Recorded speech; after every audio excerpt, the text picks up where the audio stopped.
Mesdames et messieurs, encore une fois encore, bonjour, bienvenue à ce nouveau numéro de spécial interview. De quoi va-t-il s'agir? Projet de budget chiffré à 10 milliards de dollars. Est-ce que c'est suffisant pour la République démocratique du Congo? Au regard des ambitions, des urgences et des projets de ce pays, qu'est-ce qui empêche la RDC d'avoir un budget chiffré à plus de 10 milliards de dollars? Enfin, que faut-il concrètement pour que la RDC ait un budget réaliste et convenable? Ce questionnement questionnant sera au centre de l'échange que nous aurons tout à l'heure avec Roger Lumbala, président national du RCDN. Président, bonjour. Bonjour, chers journalistes. 10 milliards de dollars comme projet de budget lancé et décidé par le gouvernement, n'est-ce pas du jamais vu en République démocratique du Congo au regard de l'histoire budgétaire du pays de Lumumba? Ce n'est pas une chance. C'est déjà un bon pas en avant.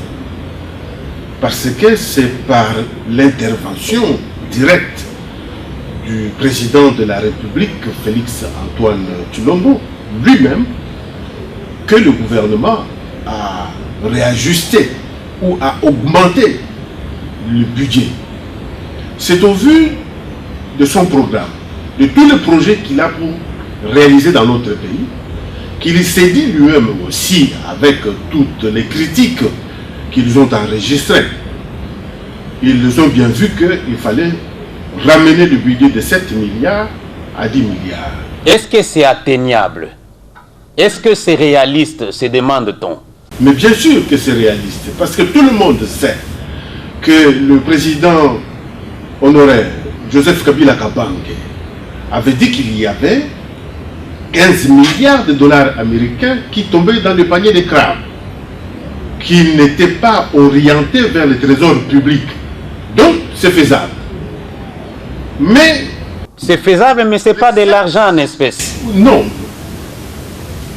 Ce n'est pas de l'argent en espèces, tout simplement parce que nous n'avons pas fait un effort pour pouvoir orienter toutes les recettes de l'État au niveau du trésor public. D'où la question à ce niveau, d'où proviendront les 10 milliards de dollars? Continue à se demander une certaine opinion. Est-ce que ce n'est pas de la propagande tout ça? Non, vous savez, lorsque moi j'ai vu que le gouvernement de la République avait proposé les 7 milliards, le projet de 7 milliards, je me suis dit personnellement que ce gouvernement avait la logique de perpétuer le système. Vous savez, tous les prédécesseurs du Premier ministre Ilunga Kamba, ils avaient 4 milliards, 5 milliards et 6 milliards. Ils savaient très bien qu'ils n'allaient pas réaliser des projets, des programmes pour le peuple congolais avec ces budgets-là. Mais par contre, vous constaterez que tous les premiers ministres qui ont précédé Ilukamba se sont enrichis. Ils se sont enrichis dans ces budgets-là. C'est dans cette logique-là que ce gouvernement voulait perpétuer le système.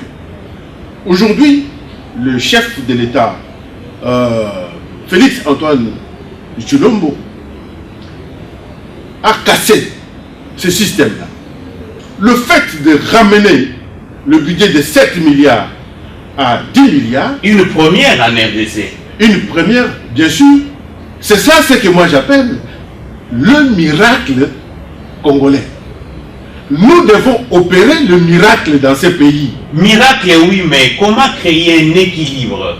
Comment concilier d'une part les ambitions du président de la République en termes de vision, de programme, et les exigences des institutions de Bretton Woods?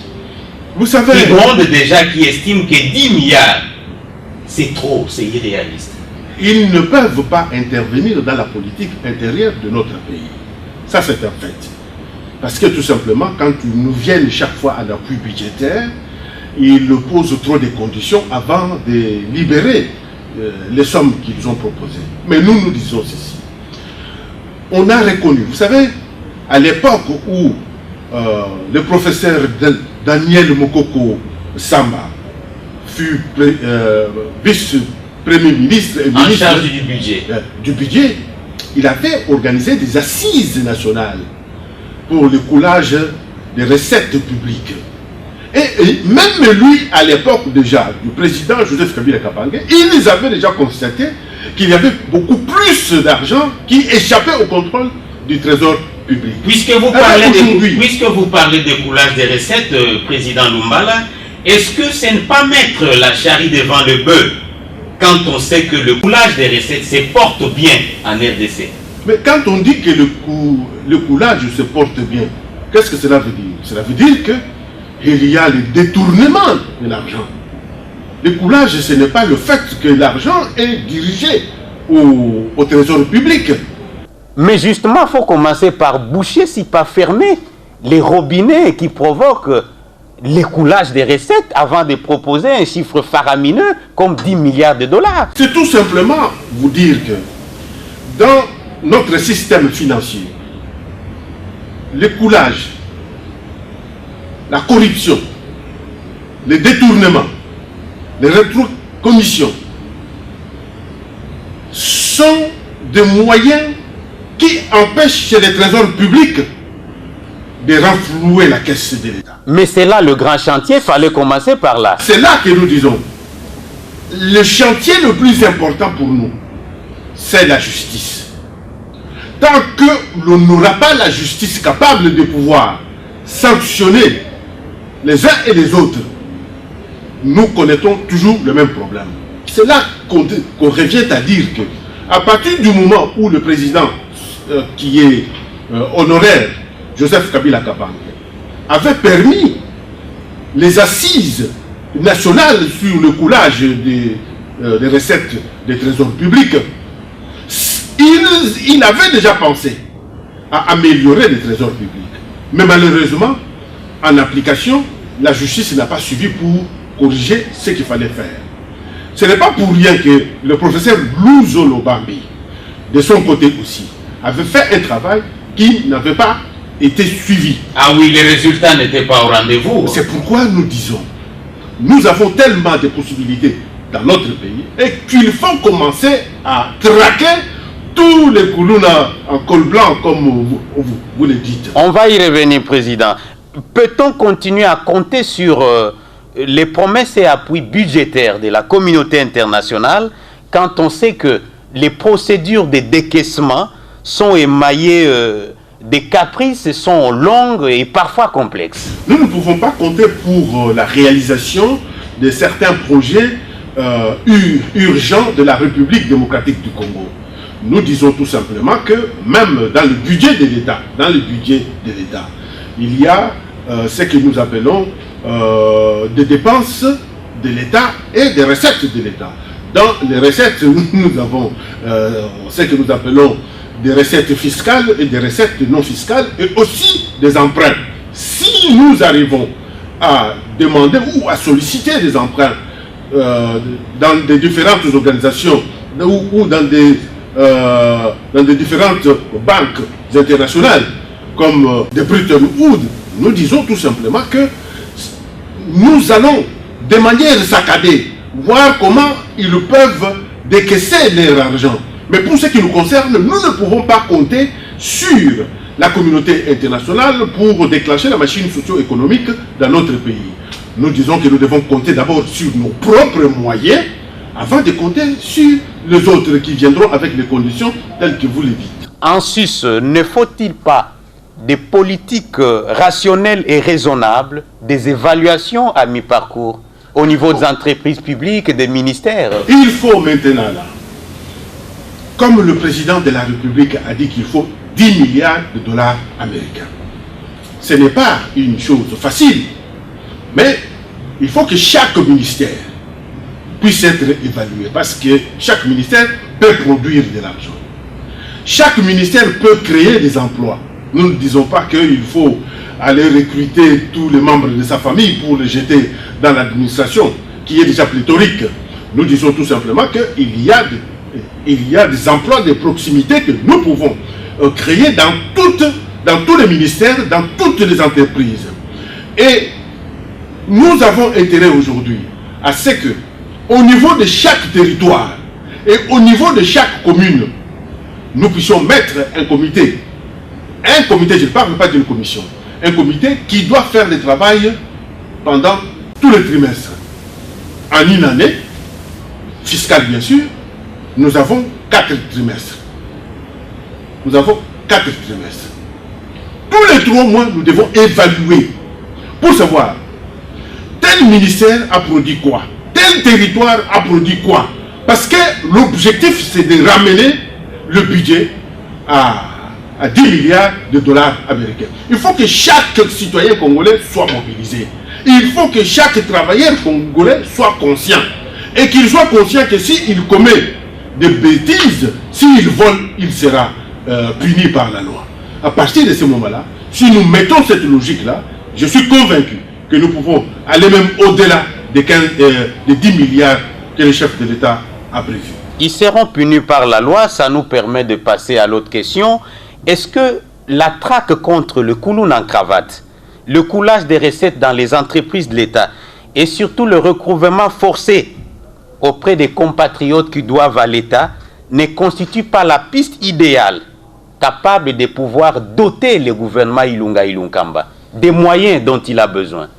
Vous savez, nous avons d'abord intérêt, la première des choses, dans la mobilisation ou la maximisation des recettes, c'est la peur de l'État. À partir du moment où nous avons... Qui a peur de l'État? La peur de l'État. Tout citoyen congolais doit avoir peur de l'État. Tout commerçant doit avoir peur de l'État. Il doit se dire que si aujourd'hui, je ne marche pas comme il faut, je ne paye pas mes taxes comme il faut, je serai sanctionné par l'État. À partir du moment où les citoyens congolais, il y en a qui se sentent au-dessus de la loi, nous connaîtrons toujours le même problème. Concrètement, qu'est-ce que vous voulez dire? Je vais dire ceci.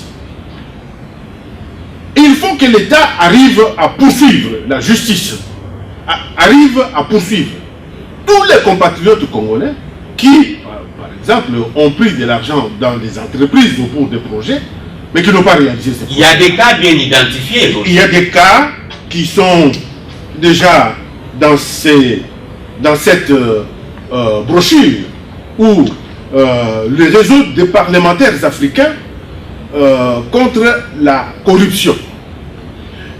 Il y a des projets tels que aider les publics à comprendre. Nous avons ici la campagne agricole de 2012 à 2014. On a dépensé plus de 70 millions de dollars américains, mais nous n'avons pas vu les résultats. L'achat des locomotives pour la relance de la SNCC, 435 millions de dollars américains. Pour ne citer que ces deux-là. Mais quand je parcours cette brochure, je fais les calculs, il y a un manque à gagner de 1,350 milliard de dollars américains qui ont été décaissés pour permettre à réaliser certains projets, les projets qui peuvent amener au bien-être social du citoyen congolais. Parce que c'est ça l'objectif majeur. Mais cet argent n'a pas fait le travail qu'on a voulu. Et selon vous, pourquoi notre appareil judiciaire, pourquoi la justice ne se saisit pas de cas bien identifiés, tels que ceux que vous venez de citer? Parce que tout simplement, nous ramenons tout au niveau national. Moi, je vous dirais tout simplement, s'il y a quelque chose qui se pose à la MIBA, et que les originaires de la province du Kasaï oriental, et plus précisément en Mbuji-Mayi, s'ils sont informés de d'un détournement au niveau de la MIBA, ils peuvent pousser la justice à faire le travail. Les services d'intelligence, en plus, ne nous éclairent pas là-dessus. C'est un document bien fourni que vous détenez là, vous entendre parler. C'est un document qui m'a été fourni pour me donner tous les compatriotes qui ont bénéficié de l'argent de l'État et qui n'ont pas fait le travail pour lequel cet argent-là était destiné. Nous disons tout simplement que, à partir du moment où nous ramenons tout sur le plan national, nous posons un problème qui ne peut pas être résolu. Et il faut que tout se fasse aussi au niveau des provinces, au niveau des territoires. À partir de ce moment-là, si une entité, si dans une province ou dans un territoire ou dans une commune, il y a une entreprise qui est basée là-bas et dont les habitants ont l'information sur ce qui se passe dans cette entreprise-là, ils peuvent se mobiliser pour aller demander justement ce qui se passe. Mais lorsque nous mettons tout au niveau national, il se pose un problème parce qu'au niveau national, il y a une léthargie.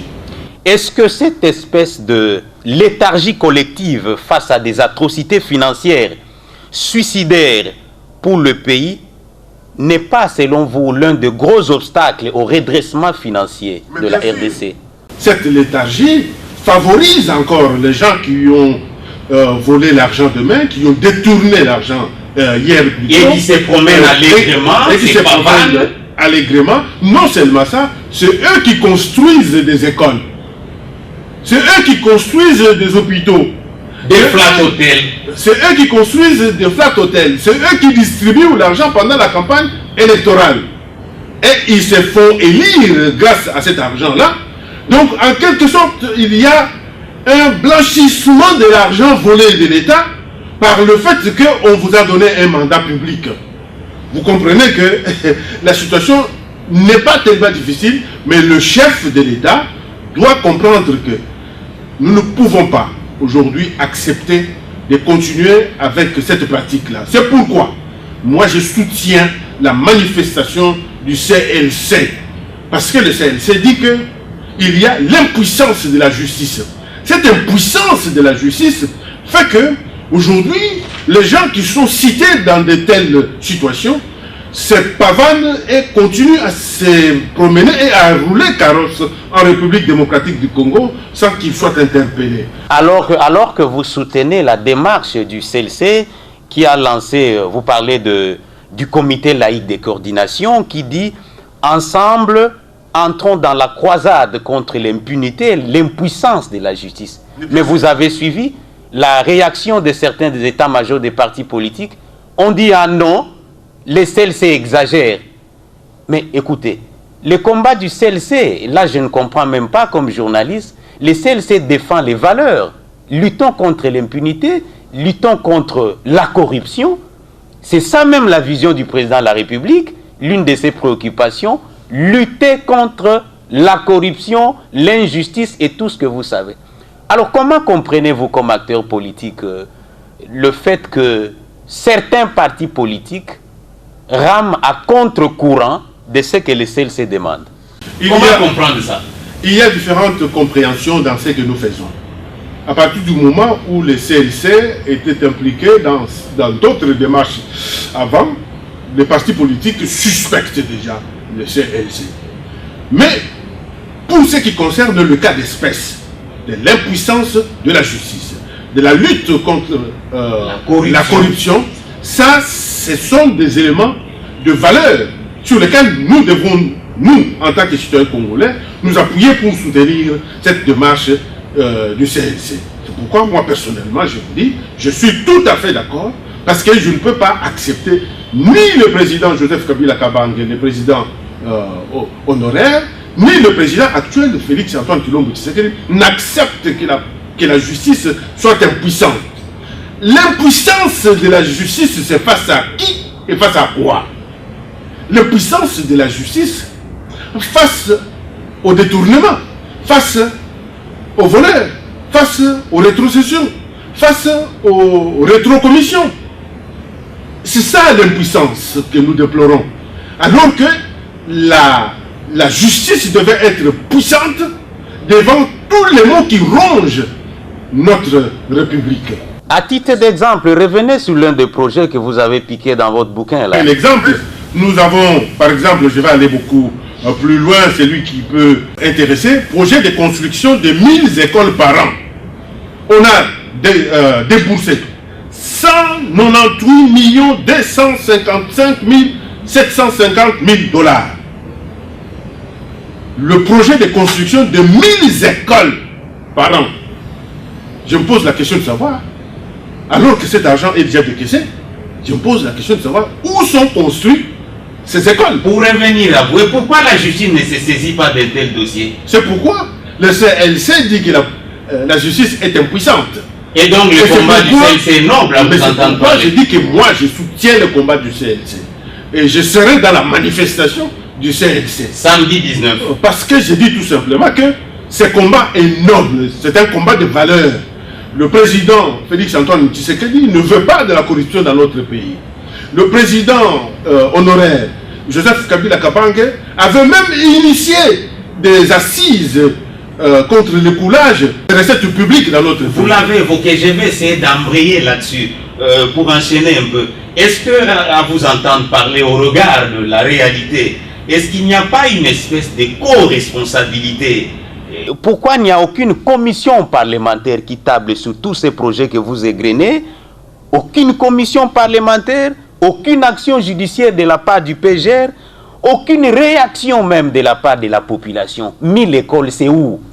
Mais elle vous suit tel qu'en ce moment ici. Bien sûr. C'est pourquoi je dis que je suis d'accord avec la manifestation du CLC, moi, en tant que citoyen congolais. Ce document est rédigé par le réseau des parlementaires africains contre la corruption. De la législature actuelle en plus.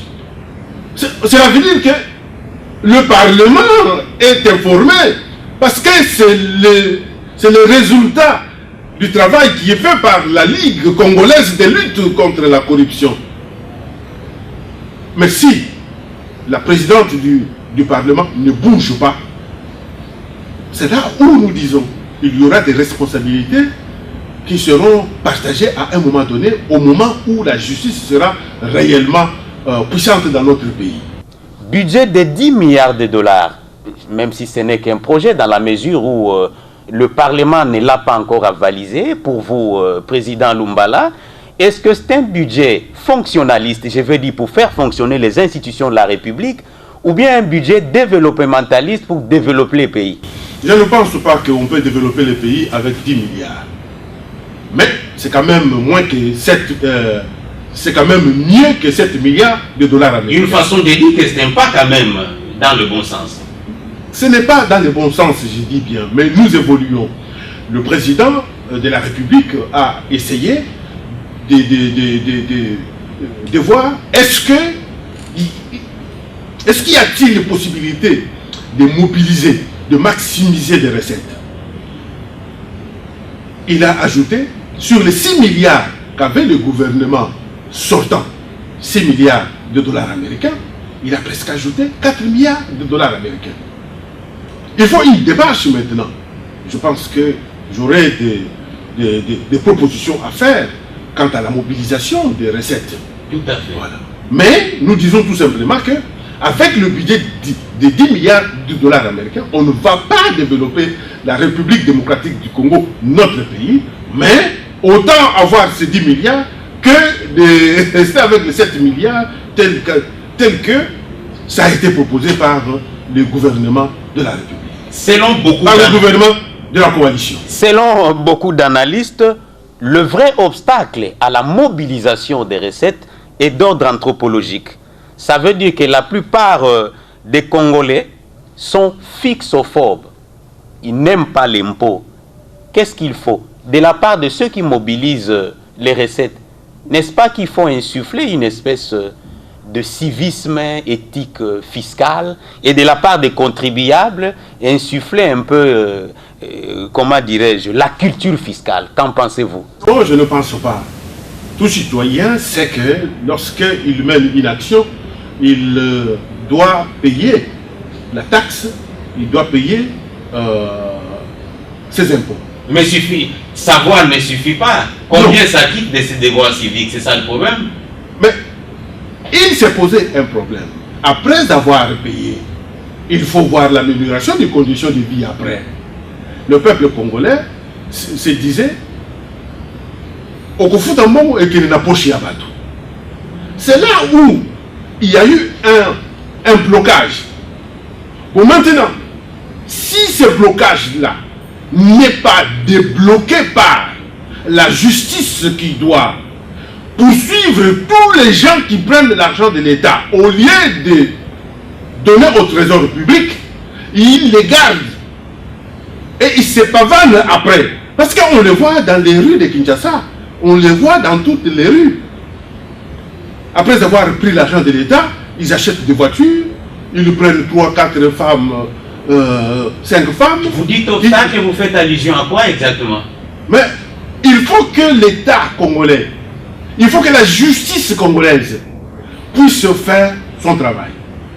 C'est là que je reviens encore une fois de plus pour vous dire, cher ami, que je soutiens la démarche du CLC. Je la soutiens parce qu'elle défend de valeurs.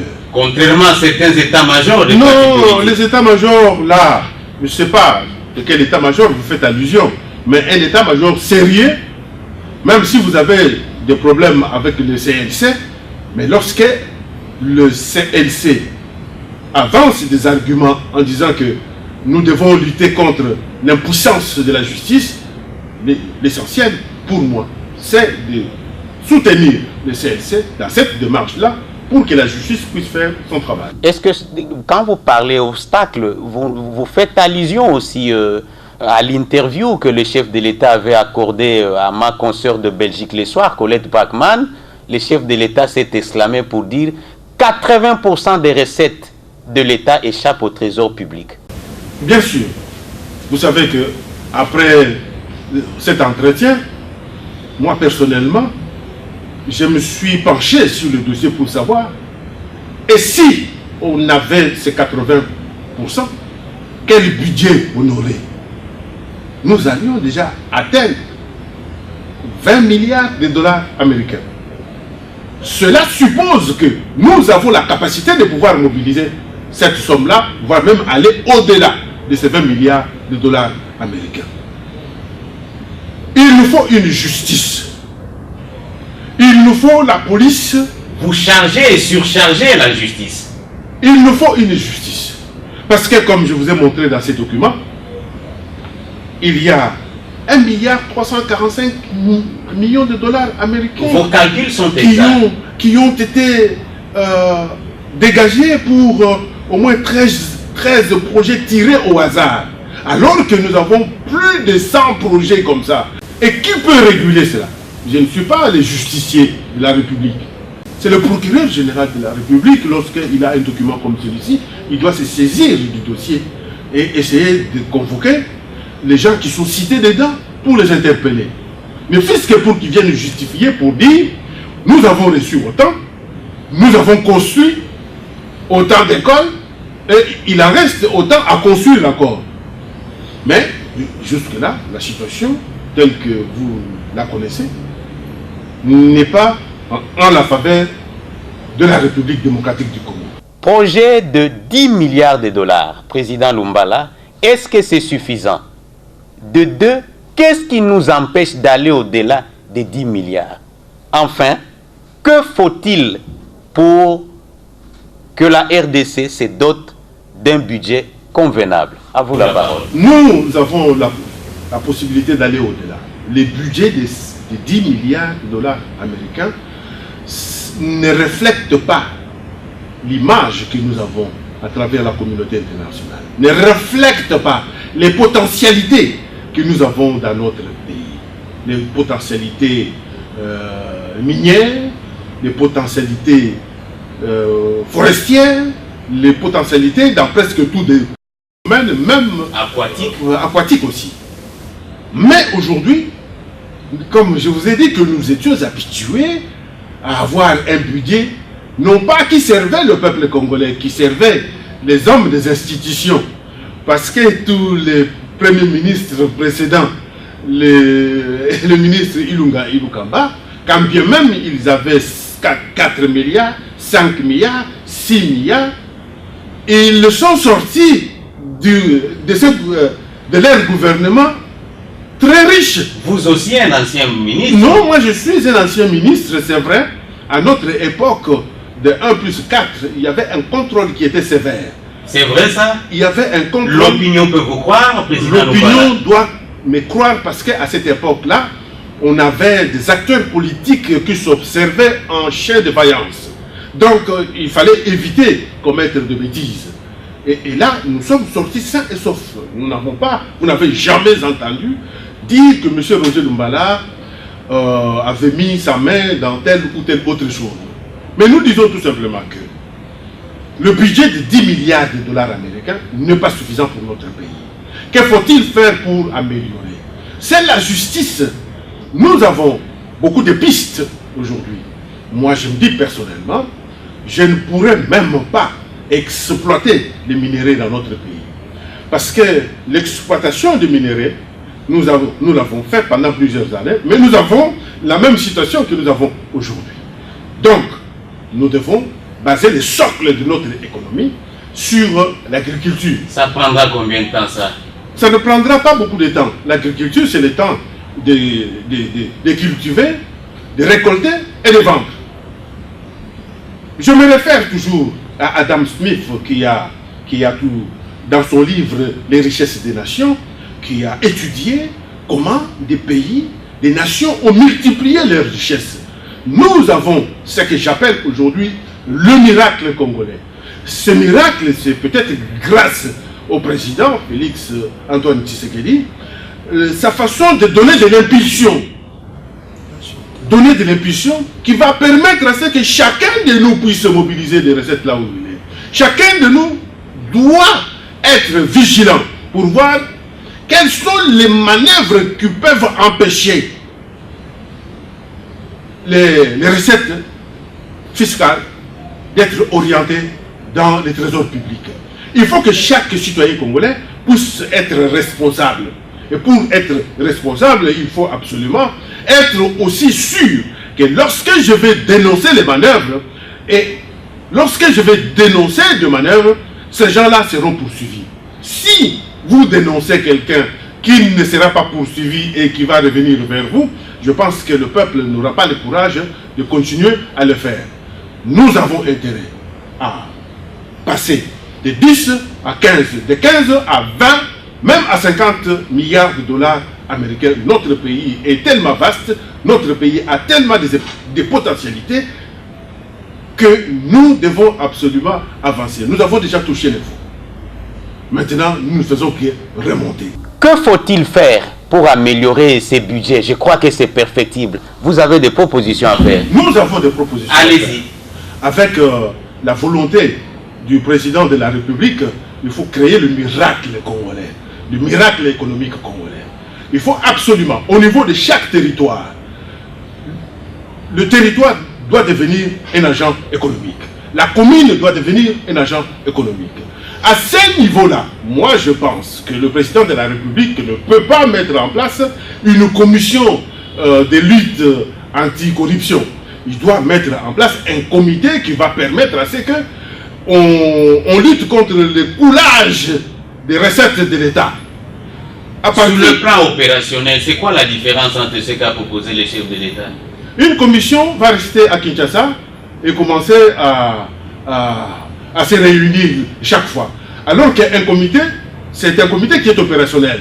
Quand on parle du comité exécutif, c'est le comité qui gère au quotidien. Quand on met un comité, par exemple, dans le territoire de Farage, dans l'ancienne province orientale, cela veut dire que ce sont des gens qui vont se mettre dans leur territoire à vérifier les entrées et les sorties, l'importation et l'exportation. Et les entreprises qui sont sur place, ils doivent contrôler. Ils doivent savoir qui a payé quoi et qui doit payer quoi. C'est de cette façon-là, lorsqu'il y a quelqu'un... Mais il y aura chevauchement avec les services de l'État affectés à cet effet. Mais jusque-là, les services de l'État ont failli. Si on parle... Mais il faut les renforcer en cas de faille avérée. Non, on dit ceci. Jusque-là, les services de l'État ont failli. Ça, c'est un constat de tous les citoyens congolais. Et il faut les renforcer au lieu de créer d'autres structures. Et il faut créer d'autres parce qu'il faut qu'ils aillent avec un autre dynamisme Vous savez que les gens qui, pendant plusieurs années, se sont mis à voler l'argent, ils ne vont pas changer du jour au lendemain. Ils ne vont pas accepter de changer leur mode de vie. Il faut mettre en place un comité qui va contrôler les importations et les exportations de la République démocratique du Congo et voir comment on peut gérer des taxes dans notre pays. Tozali kosenga na bandeko na biso nyonso bayeba ke mboka na biso tozali na bambongo tozali makambo ebele na mboka na biso. Mais kasi pour na budget il y a 10 milliards de dollars américains au président Félix Tshisekedi alobi ezali déjà malamu po bandeko au ya gouvernement babimisaki budget na bango na 7 milliards. Na 7 milliards wana bakokaki jamais kosala makambo pour le développement ya mboka na biso. Mais attends na 10 milliards oyo tozala nango sikoyo oyo tokozala na yango tokokoka kobungisa réellement makambo ya mboka na biso te. Et sengeli tozala na 20, 30, 40, 50 milliards. Et kouta wapi. Et kouta kaka na mboka na biso awa. Soki yo oza komona et sika moto azali koyiba mbongo oza kotika. Mbongo et okende na poche ya moto wana akoya ko dondoela yo na quartier akoya ko dondoela yo na famille alors que moto wana awuti koyiba dénoncer ye pour ceux qui ont dénoncé ye bakangi ye lelo moto mususu soki aisima na ye akoyiba te soko omoni moto za koya na ba rétro commission elingi koloba ke moto wana ayibi mbongo rétro commission elingi koloba nini elingi koloba ke moto azali na entreprise na biloko na ye azako ya pona ko ya ko tekela l'état loko na ba pétrolier wana soki aye pona ko tekela l'état apesi l'état na ngonga oyo l'état esengeli sikoyo ke afuta ye basengi rétro commission mais kasi naza ko mituna soki bazako bimisa 15 millions de dollars américains pona ko pesa na rétro commission et linko lo bakeba ngo bazali na intérêt ya combien na oyo basali. C'est pourquoi biso toyebi ndenge nini makambo etambolaka na mboko ezali moto par exemple na 100 millions wana oyo esengeli oyo bango balobike bafuti wana elingi koloba ke bango ba ye peut-être na marchandise valeur nango na ba intérêt na bango ezosala 85 millions bango balobi non bo bakisa 15 millions ya likolo wana biso tozo yango na rétro commission. Donc, ils allaient au bengaka surfacturation. Et ça, pour les cas, mingi n'a pas topé baye biango. Ndayango ananga, ceux qui n'ont pas pour soutenir marche il y a CLC. Ils allaient pour CLC à l'obini, ba catholique, ba l'obi boye. Bango, balingi, te, makambo ya corruption et continuer. Bango, balingi, te, makambo ya justice à koka kota la musala te. Na mboka na biso, ceux qui ont la mbongo te, moto ya mbongo a ko gagner na justice. Ils allaient boye te. Et c'est malamu te et sengeli justice asala mosala na ye pona ko kanga bato nyonso tout oyo na mokanda oyo tozali na 1 milliard 350 millions de dollars américains oyo bandeko bazwi mbongo pona kosala misala ya l'état na 13 projets oyo baponaki epai ya baparlementaire oyo babimisi oyo ezali baparlementaire ezali na réseau des parlementaires africains contre la corruption.